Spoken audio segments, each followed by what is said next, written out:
Bendito sea el nombre de nuestro Dios. Bendito sea, Señor. Gracias por esta hora. Gracias por tu bondad, por tu misericordia. Gracias, Señor, por dejarnos tu palabra y permitirnos poder estudiarla para entender los tiempos y para poder seguir adelante en nuestras vidas. Amados, gracias le doy al Señor por la oportunidad de estar aquí en esta hora. Quiero decirte que he meditado mucho viendo a otros siervos y a otras consiervas del Señor que comparten la palabra y me doy cuenta de que ellos tienen un don especial para motivación. Y creo que quizás no lo tengo así, pero sí tengo la palabra de Dios y confío que sea la palabra de Dios la que pueda motivarte, la que pueda inspirarte. Este no es un canal de tecnología que estoy usando para transmitir mensajes cortos buscando muchos seguidores y tampoco llegan algunas solicitudes de amistad, pero me tomo el tiempo de revisarlas y me doy cuenta a veces de que son páginas que quizás son falsas y la idea no es venir a crear controversia ni nada, sino que este es un canal que estamos usando para enseñanzas. Y las enseñanzas toman un poco de tiempo, requieren un poco de esfuerzo y requieren de que tú estés con tu Biblia. Y si por alguna razón tú tienes más preferencia por mensajes cortos o mensajes motivacionales donde te digan que tú eres un vencedor y este no es el canal para ti. Pero si tú quieres aprender, si tú quieres sentarte conmigo y quieres tener tu Biblia abierta, tener un cuaderno y un lápiz para luego ir a chequear si lo que hemos hablado es correcto, te invito a que te quedes con nosotros. Procuramos estudiar la Biblia y estudiar la historia y estudiar a la luz de lo que está sucediendo para poder tener un entendimiento más claro de los tiempos que estamos viviendo. ¿Con qué propósito? Con el propósito de que podamos revisar nuestras vidas, de que podamos ubicarnos en el plan de Dios, en el cumplimiento del plan de Dios y ver nosotros cómo podemos encajar en este plan y cómo nosotros podemos ser parte de lo que Dios está haciendo en este tiempo. Y esa es la idea de este canal. De hecho, si no entendemos que estamos enfermos, nadie va a buscar medicina, nadie va a buscar a un médico. Y si no entendemos que muchos de nosotros hemos vivido por mucho tiempo muertos en nuestros delitos y pecados, no nos vamos a arrepentir ni nos vamos a volver a Dios. Y la intención de estas enseñanzas es que podamos nosotros vernos en un espejo y podamos ver cuáles son las áreas que Dios quiere que nosotros mejoremos y que podamos alcanzar el propósito y el potencial que Dios tiene para nuestras vidas. Y de hecho la enseñanza de hoy, es un estudio histórico y bíblico sobre el pueblo de Israel, porque el pueblo de Israel es como el termómetro de Dios. El pueblo de Israel es el pueblo amado por Dios, el pueblo que Dios escogió para entregarle sus profecías, para entregarle su palabra revelada, para que nosotros pudiéramos llegar al conocimiento del Dios verdadero. Y cuando digo nosotros, me refiero a los que éramos parte, no del pueblo de Israel, sino de las naciones, de las lenguas y de las tribus que no conocieron a Dios, pero que hemos podido conocer a Dios a través del legado de Israel. Y en esta noche quiero que hablemos un poco de la historia de Israel. Quiero ponerte en contexto para que podamos luego ver cómo esa historia de Israel es la historia que se repite con todas las naciones y con todas las tribus de la tierra. Al igual que Dios llamó a Adán con el propósito de que gobernara la tierra, la sojuzgara y que se multiplicara, y él cayó, y es la historia de todos nosotros, así él después llamó a Israel para que Israel pudiera ser ese modelo donde él pudiera establecerse en la tierra y ser un ejemplo para todas las personas. Y quiero que comencemos a estudiar un poco sobre este tema y yo te pido que abras tu corazón, que apuntes las cosas más importantes. Voy a tratar de repetir las palabras claves para que tú las puedas tener en tu memoria o las puedas escribir y que luego tú puedas investigar un poco más y que Dios nos pueda ayudar a sacarle utilidad a esta hora. Bien, vamos a comenzar. El reino del sur de Israel, después del reinado de David, estuvo bajo el reinado de su hijo Salomón, y luego de Salomón se dividió en dos. Se dividió en el reino del norte, que fue llamado Israel, o era conocido por Samaria, que era su capital, y también era conocido con el nombre de Efraín, y el reino del sur, cuya capital era Jerusalén, y era conocido por la tribu de Judá. Así que el reino del sur de Israel, llamado Judá, duró casi 134 años más que el reino del norte. Como sabemos, y vamos a ver un poco más adelante, ellos fueron exiliados de su tierra, y después de unos milagros poderosos que Dios se ha tirado, ellos son nación nuevamente. Pero el hecho de que el reino del sur haya durado un poco más que el reino del norte se debió en gran medida a que no era tan inestable ni estaba tan corrompido con la idolatría. La idolatría es la primera palabra que yo quiero que tú tengas en memoria o que tengas presente. En el norte había un rey más o menos cada 12 años. Mientras que en el reino del sur el reinado promedio duraba alrededor de 24 años. El reino del norte, como te dije, era conocido como Israel o Efraín y cayó principalmente por la idolatría. Pero quiero leerte y quiero ampliarte un poco más de las razones de la caída del reino del norte. ¿Por qué? Porque esa es la historia de todos nosotros. En el segundo libro de Reyes, en el capítulo 17, voy a leerte a partir del versículo 6 hasta el versículo 18 y luego el versículo 23. Si tienes tu Biblia, te voy a rogar que la abras. En el año 9 de Oseas, el rey de Asiria tomó Samaria y llevó a Israel cautiva a Asiria y la puso en Jalá, en Jabor, junto al río Gozán y en las ciudades de los Medos. Porque los hijos de Israel pecaron contra Jehová, que los sacó de tierra de Egipto, debajo la mano de Faraón, rey de Egipto, y temieron a dioses ajenos. Esto es lo mismo que la idolatría, y lo vamos a apuntar: temer a dioses ajenos. Y anduvieron en los estatutos de las naciones que Jehová había lanzado de delante de los hijos de Israel, y en los estatutos que hicieron los reyes de Israel. Y los hijos de Israel hicieron secretamente cosas no rectas contra Jehová, edificándose lugares altos en todas sus ciudades, desde las torres de los atalayas hasta las ciudades fortificadas. Y levantaron estatuas e imágenes de acera en todo collado alto y debajo de todo árbol frondoso. Estamos hablando entonces de imágenes. Y dice que lo hacían debajo de todo árbol frondoso y quemaron ahí incienso en todos los lugares altos a la manera de las naciones que Jehová había traspuesto de delante de ellos, e hicieron cosas muy malas para provocar a ira a Jehová. Esto tiene que ver con la inmoralidad sexual, ¿verdad? Que estaban pues las sacerdotisas que le llamaban de cultos, que realmente eran prostitutas, y también habían hombres que se prostituían. 12. Y servían a los ídolos de los cuales Jehová les había dicho: vosotros no habéis de hacer esto. Jehová amonestó entonces a Israel y a Judá por medio de todos los profetas y de todos los videntes, diciendo: volveos de vuestros malos caminos. En medio de la perdición a la que empezó a caer Israel e incluso Judá, dice que el Señor los llamaba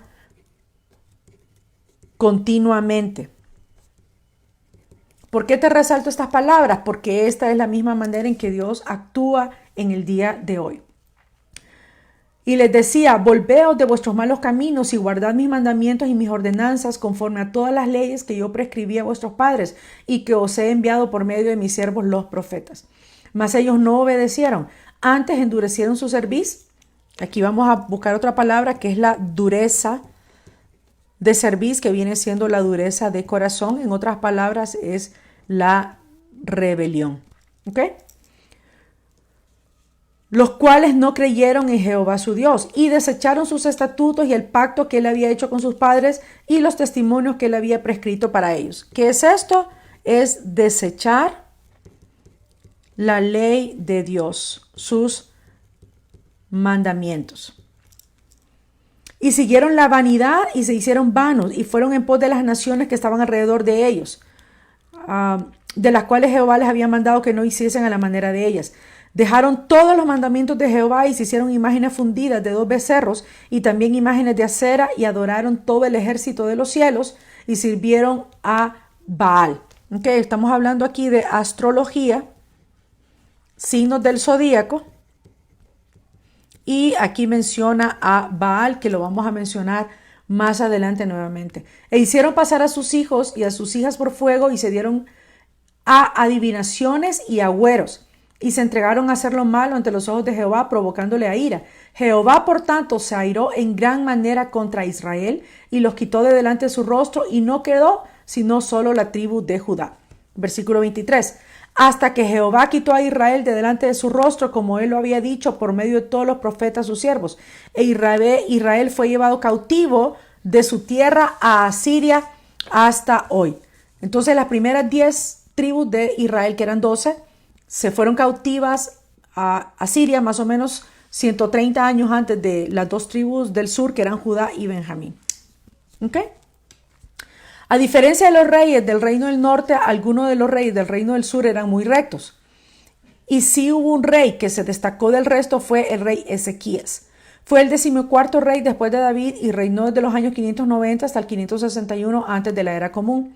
El Antiguo Testamento dice sobre él en 2 Reyes, capítulo 18, versículo 3 al 5, él hizo lo recto ante los ojos de Hashem, como todo lo que había hecho David su padre.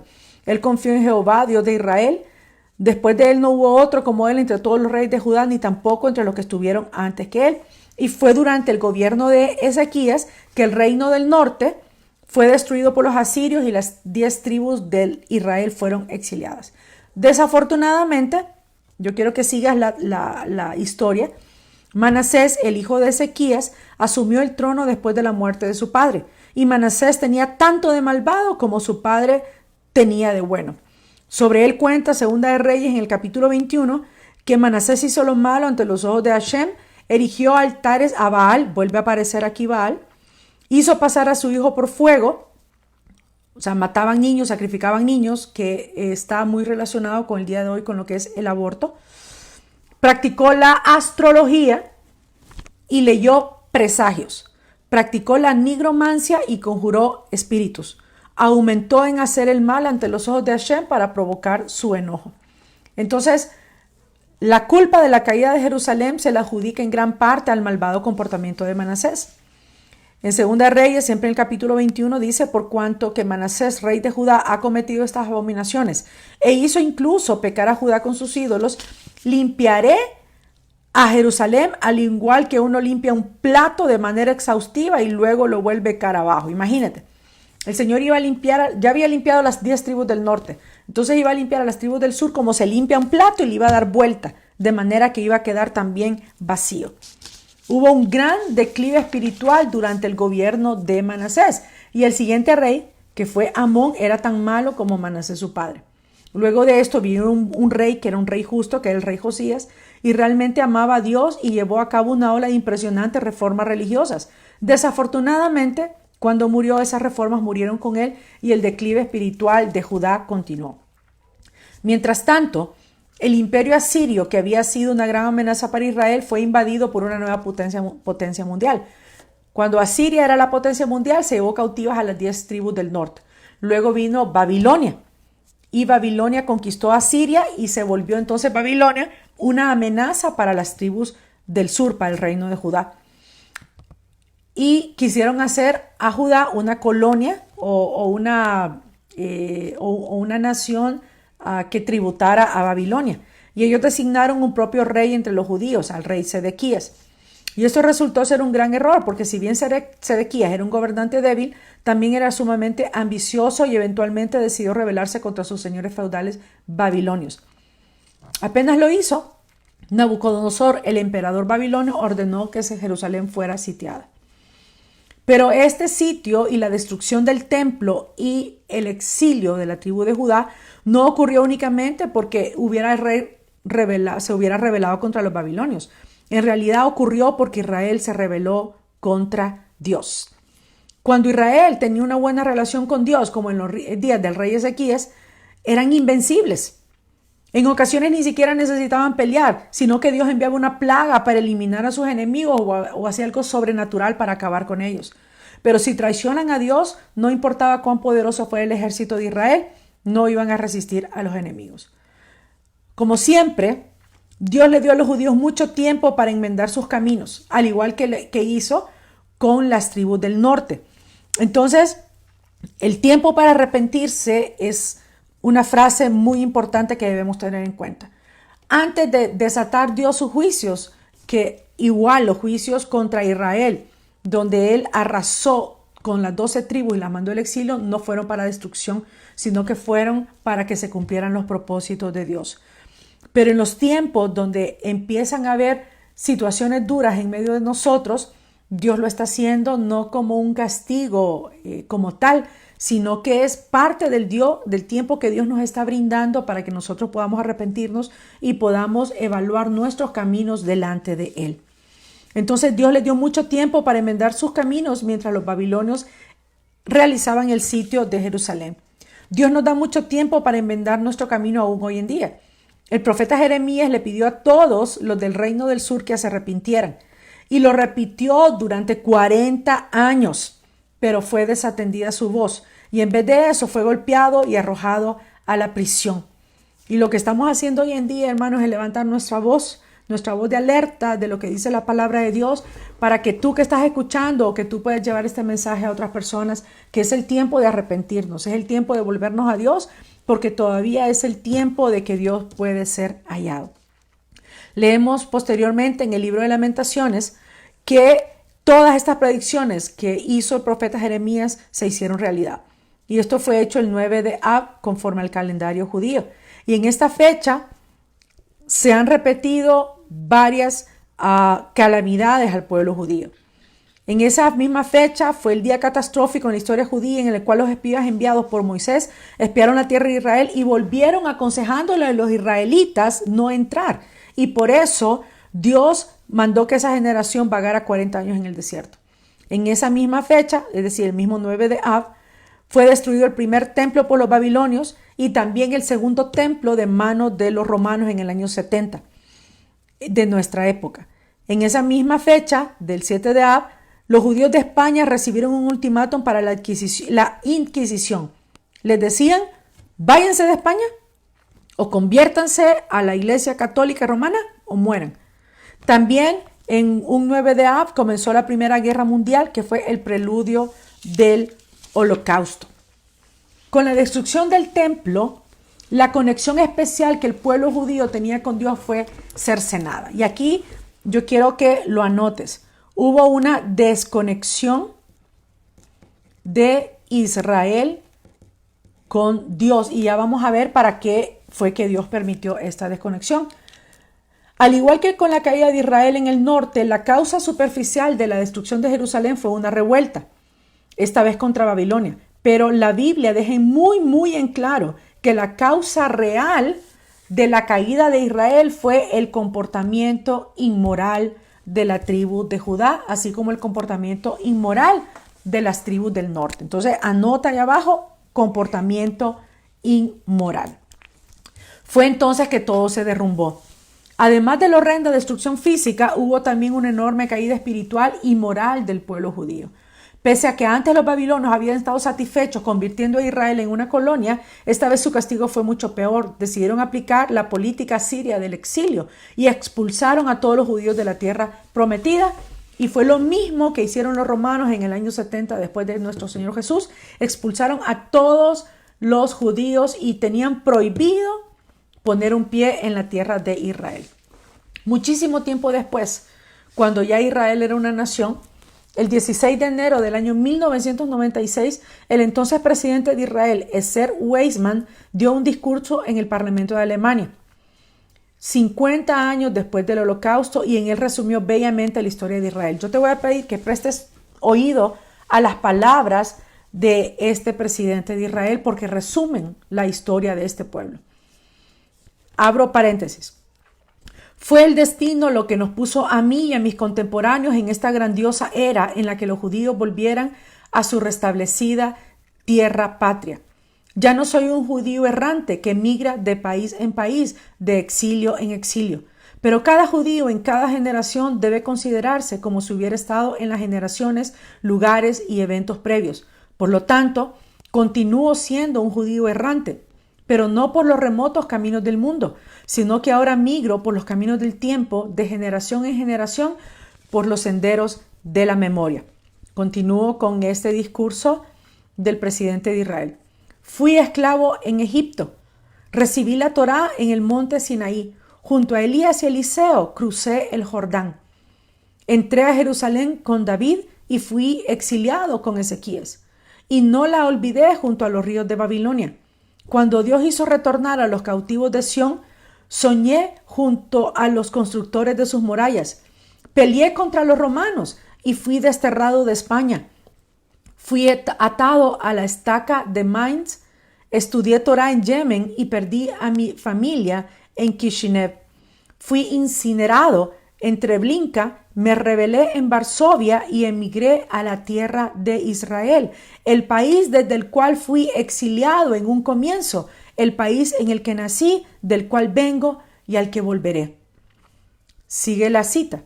Soy un judío errante que sigue los pasos de sus antepasados. Y así como yo los acompaño ahora y en el futuro, mis antepasados me acompañan y están conmigo aquí hoy. Soy un judío errante que lleva el manto de la memoria sobre sus hombros y el bastón de la esperanza en su mano. Estoy en un momento decisivo del tiempo, al final del siglo XX. Sé de dónde vengo y con esperanza y aprensión intento descubrir hacia dónde voy. Somos el pueblo de la memoria y la plegaria. Somos el pueblo de las palabras y la esperanza. No hemos establecido imperios, castillos ni palacios. Solo hemos puesto palabras unas sobre otras. Hemos moldeado ideas. Hemos construido memoriales. Hemos soñado torres de anhelo, de Jerusalén reconstruida, de Jerusalén unida, de una paz que se establecerá pronto en nuestros días. Amén. Cierro paréntesis. Esto es sobrenatural. Es sobrenatural. Cuando miramos la historia del pueblo judío, hay una cosa que debemos tener en mente. La supervivencia del pueblo judío desde que se tienen registros es claramente milagrosa. Que los judíos existan como nación en la actualidad es un testimonio de la existencia de Dios que interviene de manera clara en la historia. De acuerdo a cualquier parámetro histórico, el pueblo judío debería haber desaparecido hace mucho, mucho tiempo. Quien mejor expresó esta idea fue David Ben-Gurión, quien fue el primer ministro del Estado de Israel cuando volvió a ser nación en el año 1948. David Ben-Gurión dijo las siguientes palabras: un judío que no cree en milagros no es realista. ¡Wow! Un judío que no cree en milagros no es realista. Y definitivamente esta frase puede aplicarse a los que hoy hemos puesto nuestra confianza en ese Dios de Israel. Un creyente que no crea en milagros no es realista. Podrán decirme que los milagros cesaron, podrán decirme que la profecía ha cesado, podrán decirme muchas cosas y podrán fundamentarlos en la misma Biblia. Pero yo creo que Dios es un Dios sobrenatural y la mayor manifestación de la sobrenatural de Dios se ha dado en la historia del pueblo de Israel. Un israelita, un judío, un creyente que no cree en milagros no es realista. ¿Y por qué lo dijo? Sencillo, porque los milagros son la única manera de explicar la existencia del pueblo judío. Y solo un milagro puede explicar que tú y yo podamos estar hoy aquí a esta hora, en medio de tantas matanzas, de tantas enfermedades, de tantos problemas. No sé de dónde vienes, no sé cuál es tu pasado, no sé cómo comenzaste o cómo fuiste concebido, no sé las cosas duras que hayas pasado o los pesares por los que hayas atravesado. Ignoro tus dolores, ignoro tus tragedias, pero aquí estás. Estás hoy aquí, estás escuchando esta palabra y solamente eso es un milagro. Entonces es impensable creer que los milagros no existen. Es impensable no creer en milagros porque tú y yo somos un milagro. El pueblo de Israel es un milagro porque solamente la manifestación sobrenatural de Dios nos tiene aquí donde estamos. Mark Twain, conocido también como Samuel Clemens, el gran escritor norteamericano que se decía que era agnóstico, así que él no creía en nada, y se definía como escéptico, escribió lo siguiente en 1899 en la revista Harper's. Escucha lo que dijo. El egipcio, el babilonio y el persa, es decir, el imperio egipcio, el imperio babilonio, el imperio medo-persa, se elevaron. llenaron el planeta con sonido y esplendor. Luego se desvanecieron y desaparecieron. Los griegos y los romanos los siguieron. Hicieron mucho ruido, pero también desaparecieron.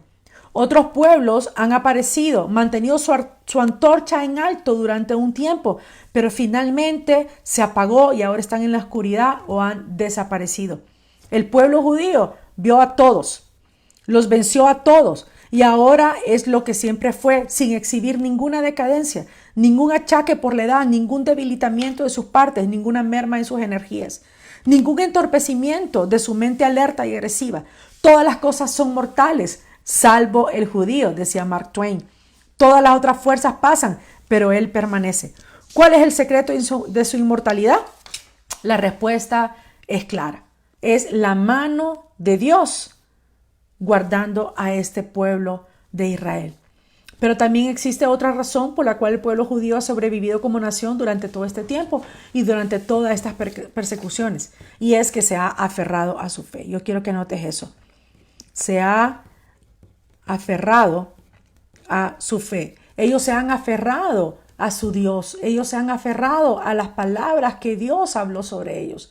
De la misma manera, hermano, es tiempo de que nos aferremos a las palabras de Dios. Es tiempo de que nos aferremos a lo que Dios ha hablado sobre nuestras vidas. Es tiempo de que nos aferremos a las palabras del Mesías para nuestras vidas, porque estamos al borde del final y el cumplimiento de los tiempos.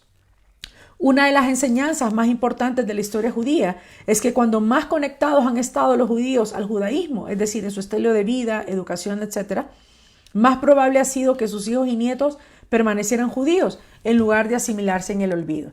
¿Qué significa esto hoy en día? Entre más tú y yo estemos conectados con el Dios de Israel, con la palabra de Dios, con las palabras de nuestro Señor Jesús, es más probable que mis hijos y mis nietos puedan permanecer en la fe antes de caer absorbidos por la corriente de este mundo.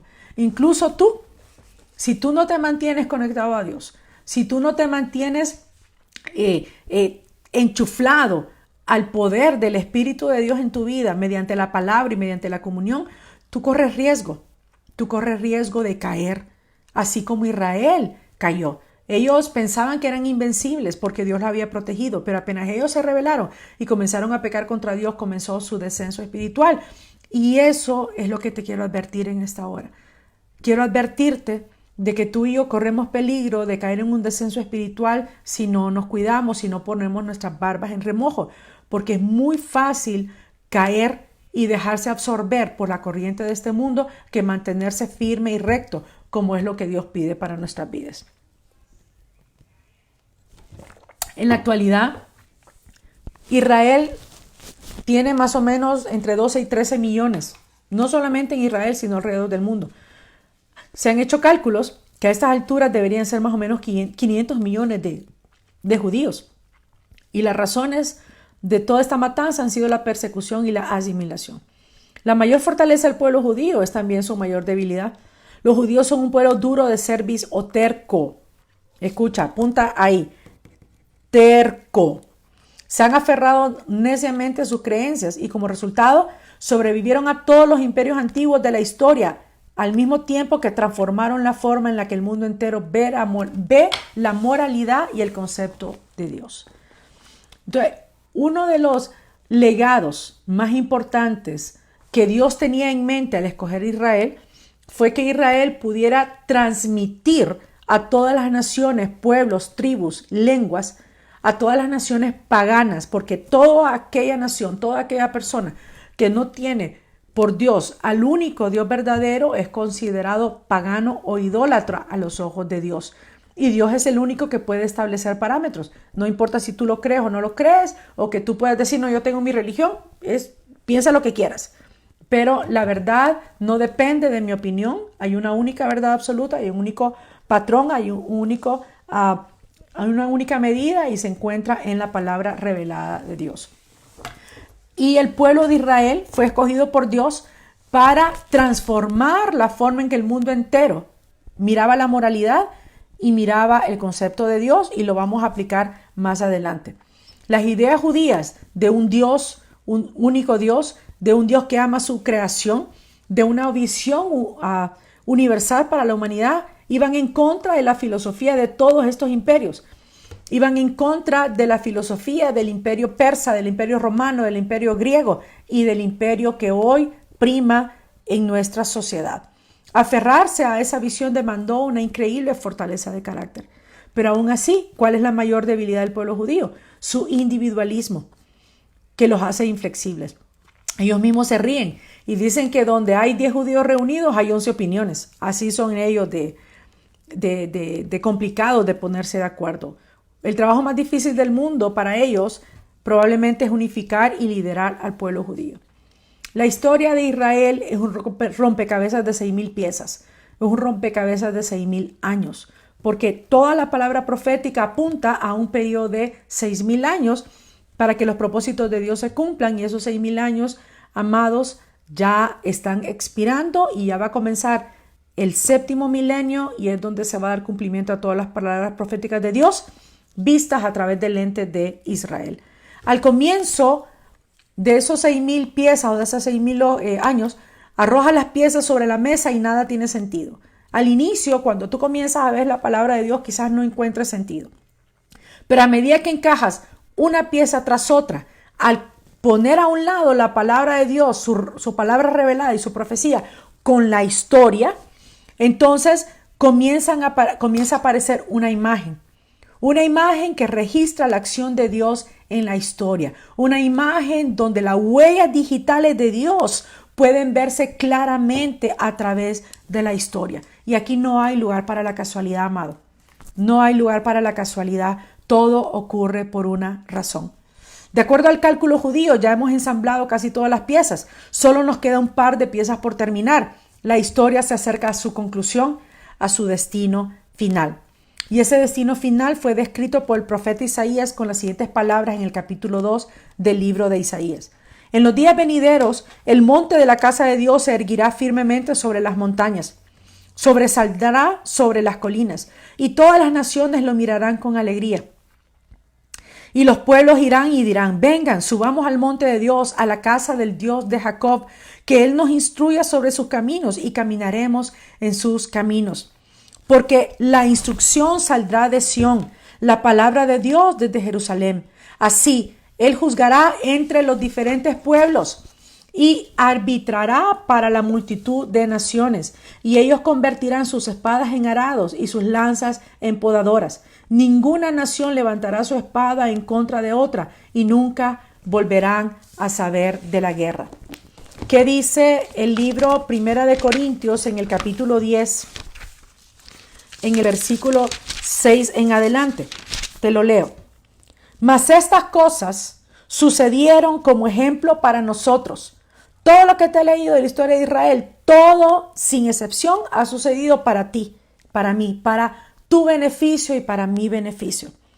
Todas estas cosas sucedieron como ejemplo para nosotros, para que no codiciemos cosas malas como ellos codiciaron, ni sean idólatras como algunos de ellos, ni forniquemos, ni tengamos inmoralidad sexual como algunos de ellos fueron inmorales sexuales, de manera que un solo día cayeron 23,000. Ni tentemos al Señor como también algunos de ellos le tentaron y perecieron. Ni murmuremos como algunos de ellos murmuraron. Y estas cosas les acontecieron como ejemplo y están escritas en la palabra de Dios y están escritas en los anales de la historia. Están escritas en nuestra memoria colectiva y en nuestra memoria como sociedad para llamar la atención de nosotros, para amonestarnos a nosotros, para amonestarme a mí, para amonestarte a ti, quienes hemos alcanzado el fin de los siglos. ¿Para qué? Para el que piense que está firme, mire que no caiga. Si tú piensas que está firme, ten cuidado, porque Israel, en su historia, podemos ver que ellos estaban firmemente establecidos. En el tiempo de David y de Salomón, fueron prosperados más allá de sus sueños más grandes, pero aún así cayeron. Entonces tú y yo no podemos confiarnos, amados. Yo quiero en esta noche decirte, con el amor de Jesús que tengo para tu vida y con la autoridad de la palabra, ten cuidado de tu vida. Y no te lo digo para que te asustes, sino para que cuides más lo que ves, cuides más lo que oyes, cuides más lo que digas, cuides más lo que permitas que entre a ti a través de la televisión, a través de la lectura, a través del internet. Y dice en el versículo 14, por lo tanto, amados míos, huid de la idolatría. Este es como el fundamento sobre el cual comenzó a caer el pueblo de Israel y es sobre lo cual muchos de nosotros encontramos nuestra caída. Aunque tú puedas decir, yo jamás adoraría a un ídolo o yo jamás seguiría a un Dios falso. Vamos a verlo más adelante. Toda la historia de Israel es un ejemplo otorgado por Dios para todas las naciones. Esta nación nació en las rodillas de Dios y fue escogida para ser instrumento para llevar la luz de Dios, el conocimiento de Dios a todas las naciones, pueblos y lenguas. Cuando todas las naciones adoraban ídolos que no eran dioses, Israel conoció al único Dios creador de los cielos y de la tierra. Pero poco a poco este pueblo fue deslizándose hacia el pecado, hasta llegar a caer casi totalmente, pareciendo que estaba más allá de toda recuperación. Y todo esto nuestro Padre Celestial lo permitió, incluso por amor a todas las naciones gentiles, para darnos ejemplo y oportunidad de volvernos a Él. Dice el libro de Romanos en el capítulo 11, en el versículo 25, porque no quiero, hermanos, que ignores este misterio, para que no seas arrogante en cuanto a vosotros mismos, que ha acontecido a Israel endurecimiento en parte, hasta que haya entrado la plenitud de los gentiles. O sea, todo esto Dios lo permitió para ponernos a nosotros ejemplo y que nosotros pongamos nuestras barbas en remojo, pero también para que entremos nosotros en el pacto de Dios con Israel. Juan 4:22, nuestro Señor Jesucristo dijo claramente que la salvación o el rescate para todo aquel que ponga su fe, su confianza obediente en el Padre, viene de Israel, viene de Él, del Mesías de Israel. A medida que Israel se levantaba como pueblo de Dios, la idolatría aumentaba cada día más. Y cuando finalmente Israel sufrió el mayor exilio por no recibir al verdadero Mesías, el mayor exilio fue en el año 70 después de Cristo, cuando Roma destruyó el templo y exilió a todo Israel. Y fue como consecuencia de que los gobernantes, porque muchos del pueblo sí recibieron al Mesías, pero los gobernantes no dieron entrada y por el contrario, lo odiaron, lo mataron y luego crearon muchas doctrinas para que las generaciones siguientes tampoco pusieran su fe en el Mesías. Pero esto es parte del plan de Dios para que nosotros como gentiles pudiéramos entrar en el pacto de Dios. A raíz de que fueron exiliados, muchos de estos judíos que ya habían creído en el Señor se extendieron por todas las naciones y el conocimiento de la moralidad de Dios y el conocimiento de que todo aquel que era pecador podía volverse al Dios de Israel a través del sacrificio del Mesías, de Jesucristo, se extendió por todo el mundo. Y cada día más personas de las naciones paganas comenzaron a creer en el Mesías, como es el caso tuyo y el mío, y vinimos a salvación en el Padre. Pero al haberse destruido o al haber dejado de existir Israel como nación, incluso la creencia en el Mesías de Israel comenzó a diluirse. Y nosotros nos alejamos de la misma manera de ese Jesús que no nació como Jesús, sino como Yeshua, porque era un judío. Y nosotros de alguna manera nos separamos incluso de esas raíces, a pesar siempre de que Dios usó esto para extender el nombre del Dios de Israel en medio de todas las naciones. Por causa del Mesías, el Dios de Israel llegó a ser conocido en todas partes. Y se cimentó la mayoría de las naciones en los mandamientos, en los principios, en la moralidad que el Dios Todopoderoso enseña en la Biblia. Por ejemplo, la mayoría de las naciones europeas se forjaron, se levantaron sobre los principios bíblicos. Alemania, Inglaterra, España, todos estos países eran países que estaban muy fundamentados en la palabra de Dios. Y lo mismo sucedió con Estados Unidos de América. De hecho, los primeros europeos que llegaron a Estados Unidos declararon que Estados Unidos iba a ser la Israel del nuevo continente. Y Estados Unidos, si tú ves historia, también se cimentó en los principios de la moralidad y en las leyes de Dios. Si tú estudias un poco de la historia del derecho, de la historia de cómo fueron los ordenamientos jurídicos en los países, vas a darte cuenta que la mayoría de los ordenamientos jurídicos están basados en la palabra de Dios. Están basados en los principios que Dios estableció en su palabra para su pueblo Israel. Entonces de ahí tú puedes ver que los cimientos que se pusieron en las naciones modernas o en las naciones que hoy conocemos con los nombres modernos, la mayoría de ellas, incluso para nuestra Latinoamérica, fueron fundamentadas en la moralidad y en la palabra de Dios. Pero, así como Israel nos muestra un patrón de decadencia, también estas naciones iban a seguir el patrón de Israel y poco a poco fuimos cayendo en la idolatría y en la inmoralidad sexual. ¿Cuál es este patrón? Israel había sido fundada para la voluntad y los propósitos de Dios, pero con el tiempo la nación comenzó a apartarse del Dios de su fundamento. Se alejó de Dios, se acercó a los ídolos, empezando con la adoración del becerro de oro allá en el Sinaí. La sustitución de Dios por ídolos de madera y piedra y de lo invisible por lo visible, lo físico por lo tangible, representó también su descenso al materialismo, la carnalidad, la sensualidad. Israel empezó a crear su propia verdad hasta que no había una verdad absoluta. Inmediatamente después de esto, ellos comenzaron a desautorizar la palabra de Dios. Y por ende comenzaron a crear nuevas leyes para anular o para sustituir las leyes de Dios, llegando a crear una nueva moralidad para anular las normas que antes habían considerado inmutables. ¿Te suena? Es lo mismo que ha sucedido en nuestros países. Comenzaron a alejar a Dios de sus plazas públicas, de su gobierno, de la enseñanza a sus hijos. Al expulsar a Dios, crearon un vacío que llenaron ¿con qué? Con más dioses, hasta llegar a estar sus vidas inundadas de ídolos cada vez más carnales, materialistas y fragmentados. Siempre había habido entre ellos personas que participaban en prácticas y en ritos paganos y que vivían en guerra con la moralidad bíblica, pero lo hacían desde los márgenes de la sociedad, porque la mayoría de la sociedad en Israel y en nuestros países éramos sociedades que teníamos temor de Dios y que nos guiábamos por la moralidad establecida en la palabra de Dios y por las leyes que estaban reveladas en la palabra de Dios. Pero siempre habían personas que estaban al margen.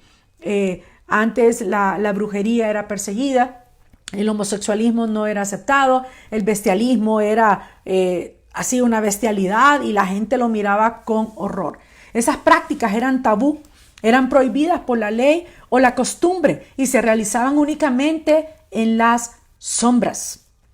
Pero a medida que continuó el alejamiento del Dios verdadero, tales cosas comenzaron a emerger de las sombras y con el tiempo serían toleradas, después aceptadas, entonces establecidas para finalmente ser impuestas o impulsadas desde el gobierno o por medio de políticas de gobierno. Esta es la historia nuestra, esta es la historia de Latinoamérica, es la historia de Estados Unidos, es la historia de Europa.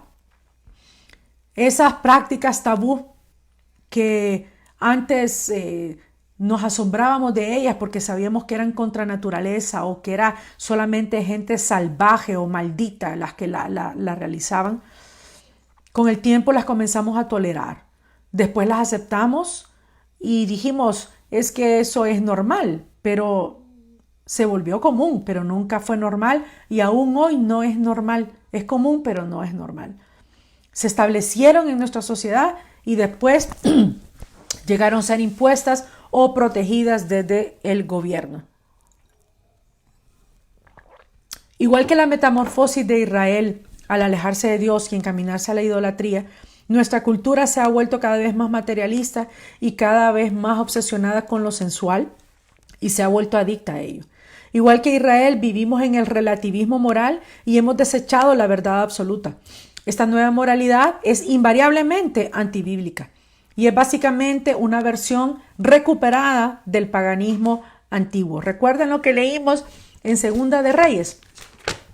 Solo te voy a hacer memoria porque es importante que lo tengamos fresco para esta parte final de este estudio. Dice que hacían secretamente cosas que no eran rectas para el Señor, se edificaban lugares altos, levantaron estatuas e imágenes, quemaron incienso, mataban a sus hijos, servían a ídolos. Dice, adoraron al ejército de los cielos, al sol, a la luna y sirvieron a Baal. ¿Ok? Ese es el paganismo antiguo.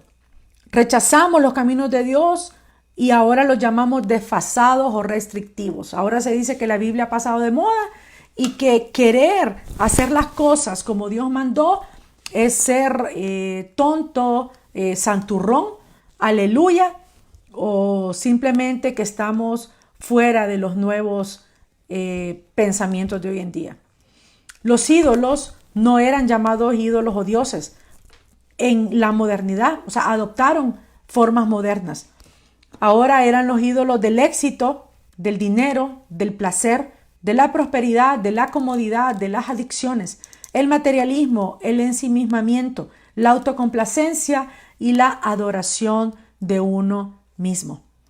Muy pocos en el mundo moderno admitiríamos jamás que servimos a ídolos. Aún dentro de los que nos decimos creyentes, aún dentro de los que nos congregamos o a los que decimos seguir al Dios de Israel, nosotros decimos que jamás adoraríamos a ídolos porque creemos de que un ídolo solamente es un demonio que se manifiesta o hacer ritos satánicos. Los ídolos ahora se llaman dinero, éxito, placer, prosperidad, comodidad, adicciones, materialismo, autocomplacencia, adoración de uno mismo. Y esto, hermanos, viene siendo el mismo culto a Baal y nadie diría que lo adora. Pero cuando una civilización que antes ha conocido los caminos de Dios, como lo han sido nuestras naciones, como lo han sido las naciones de Europa, como lo han sido Estados Unidos de América, cuando estas naciones se alejan del camino de Dios, estos caminos inevitablemente van a llevarnos a servir a Baal. Que Baal simplemente es otro nombre de Satanás. ¿Qué dice Mateo en el capítulo 12, en el versículo 30? Señor Jesús dijo, el que no está de mi parte está contra mí. El que no me ayuda a traer a otros para que me sigan es como si los estuviera ahuyentando. Entonces, si tú y yo, que estamos poniendo nuestra fe en el Señor, no estamos siendo instrumentos para que otros sigan al Señor, no es que no estamos haciendo nada, es que estamos ahuyentando a otros de seguir al Señor y no te lo digo yo, lo dice la palabra, tal como lo expresó el Señor Jesús en el capítulo 12, versículo 30 de Mateo, que tú lo puedes buscar. El nombre de Satanás poco se pronuncia, solo por los que se dicen ateos o que son satanistas. Pero se servirá a él de una manera u otra, pues cuando una cultura o una persona se entrega a servir al espíritu de aumento, de ganancia, de beneficio, de materialismo, de prosperidad e interés personal, por encima de todas las cosas se ha entregado a Baal, se ha entregado a Satanás. En sí mismo, el dinero no es malo. En sí mismo, el buscar comodidad material no es mala. En sí misma, buscar tu prosperidad o hacer cosas por tu interés personal, en sí mismo no son malos. Pero cuando eso para ti es más importante que tu relación con Dios y tu relación con tu prójimo, cuando no te importa a quién destruyes, cuando no te importa a quién pisoteas, cuando no te importa a quién sacrificas, con tal de ganar, de tener beneficio, de aumentar tus bienes materiales, tu prosperidad y tu interés personal, entonces, mi hermano, nos hemos entregado a Baal, nos hemos entregado a Satanás. Y todo esto se ha multiplicado. Porque desde el siglo XVIII, cuando comenzó la restauración de Israel, hasta llegar a ser nación nuevamente el 14 de mayo de 1948, que llegó a tener de nuevo el control de Jerusalén en junio de 1967, en el cumplimiento de las palabras proféticas, hasta llegar al reconocimiento de su derecho a Jerusalén por una potencia mundial, como ser Estados Unidos de América, que puso su embajada en Jerusalén, justamente la inauguró el 14 de mayo del 2018, muchas cosas han pasado. Nadie volverá a sacar a Israel de su tierra. Pero fíjate bien, Es inversamente proporcional. Y yo quiero que lo anotes. Es inversamente proporcional. ¿Qué quiere decir eso? ¿Recuerdas que en Romanos leímos de que había venido un endurecimiento en parte a Israel hasta que entrara la plenitud de los gentiles? Entonces, mientras ellos estaban endurecidos, inversamente, los gentiles o las naciones paganas nos habíamos vuelto a Dios. Pero ahora que Israel está nuevamente caminando en el cumplimiento de las profecías de Dios, las naciones y las personas estamos volviéndonos para atrás y muchos estamos permitiendo que nuestro amor se enfríe. Y si nuestro amor se enfría nuestra fe y nuestra confianza en Dios y se enfría también nuestra obra y amor por el prójimo. Inversamente proporcional a este levantamiento y este ascenso de Israel, que como leíamos, a lo que está llevando es al cumplimiento de las cosas, al cumplimiento de esos 6,000 años que nos están llevando a que la historia se acerque a su conclusión, a su destino final. Por otra parte, inversamente proporcional, las naciones han dejado al Dios de Israel y su fundamento para servir a Baal. Tú puedes ver lo que ha sucedido en Estados Unidos, puedes ver lo que ha sucedido en naciones como Inglaterra, naciones como Alemania, en donde la mayoría de sus habitantes hoy en día son ateos. Todo esto ha hecho que se deje el fundamento del Dios de Israel y se comience nuevamente a servir a Baal, cada vez de manera más evidente a través de ese materialismo, de esa paz que nos ha enseñado esta cultura occidental que consiste en bienes materiales, en riqueza y en poder. Todo esto solamente es para preparar las guerras finales contra Israel, porque ha aumentado el odio contra Israel. Y la palabra dice que las naciones van a juntarse a una para tratar de destruir a Israel. Viene la guerra de Gog y Magog, que se presume que es liderada por Rusia y donde va a estar Turquía, Libia y otros países que van a venir en contra de Israel. Y luego finalmente viene la batalla de Armagedón. Y todo esto, hermanos, solamente está preparando el regreso de nuestro Mesías Jesucristo para llevarnos a como era todo en un principio. Así como Israel se levanta y florece, para que vuelva a establecerse el señorío de Dios en la tierra y todas las naciones corramos a Israel, la idea es volver como era al principio. ¿Al principio cuándo? Cuando Dios creó a Adán y a Eva. Que todo esté bajo el gobierno del Dios Todopoderoso. Entonces la pregunta es, ¿estás listo para el cumplimiento de la plenitud de los gentiles? ¿Estás listo y estás enterado, te das cuenta de los tiempos que estamos viviendo? Es súper importante que podamos seguir de cerca a la nación de Israel para que podamos medir los tiempos en los que estamos viviendo y que nos demos cuenta de que son tiempos que están convulsionados y son tiempos donde se ha desatado una maldad impresionante, y así como se persigue a Israel, así te van a perseguir a ti o ya te están persiguiendo por causa de que tú no quieres ser como son todos ellos. Ellos se asustan de que tú quieras mantenerte con principios morales y te dicen, ay, no seas tonto, que no sé qué y que no sé cuánto, pero eso simplemente es parte de este proceso de cumplimiento de todos los tiempos, de todas las piezas del rompecabezas que van a converger en el regreso de nuestro Mesías Jesucristo. Es hora de parar de jugar, hermanos, y tenemos que volvernos de todo corazón, con toda nuestra mente, con toda nuestra alma, a Dios. Y podemos volver a Él únicamente por los méritos de Yeshua, nuestro Mesías, en preparación para los tiempos finales. Antes de terminar, quiero leerte unas citas bíblicas. Primeramente, en el libro de Zacarías, en el capítulo 2, en el versículo 10, dice, canta y alégrate, hija de Sión, porque aquí vengo y moraré en medio de ti, ha dicho Jehová. Se unirán muchas naciones a Jehová en aquel día y me serán por pueblo. Amén. Nosotros somos parte de eso que vamos a ser pueblo de Dios, aunque no éramos de Israel. Y moraré en medio de ti, y entonces conocerás que Jehová de los ejércitos me ha enviado a ti, hablando de nuestro Mesías Jesucristo. En el capítulo 12, siempre de este libro de Zacarías, en el versículo 10, dice así, porque yo los traeré de la tierra de Egipto y los recogeré de Asiria. En el capítulo 12, en el versículo 10, y derramaré sobre la casa de David y sobre los moradores de Jerusalén espíritu de gracia y de oración, y mirarán a mí, a quien traspasaron, y llorarán como se llora por el hijo unigénito, afligiéndose por él como quien se aflige por el primogénito. En aquel día habrá gran llanto en Jerusalén, como el llanto de Hadadrimón en el valle de Megiddo. Y la tierra lamentará a cada linaje aparte, los descendientes de la casa de David por sí y sus mujeres por sí, los descendientes de la casa de Natán por sí y sus mujeres por sí, todos los linajes, cada uno por sí y sus mujeres por sí. Nos volveremos al Mesías de Israel, que es nuestro Señor Jesucristo. Y en el libro de Apocalipsis, en el libro de la revelación que el Padre le dio a Jesús, dice así en el capítulo 3, versículo 11, he aquí yo vengo pronto, retén lo que tienes, para que ninguno tome tu corona. Y dice en el versículo 22, en el versículo 7, he aquí vengo pronto, bienaventurado el que guarda las palabras de la profecía de este libro. Versículo 12, he aquí yo vengo pronto, y mi galardón conmigo, para recompensar a cada uno según sea su obra. Y el versículo 17 dice, y el espíritu y la esposa dicen, ven, ven Señor Jesús, porque te esperamos. Amén.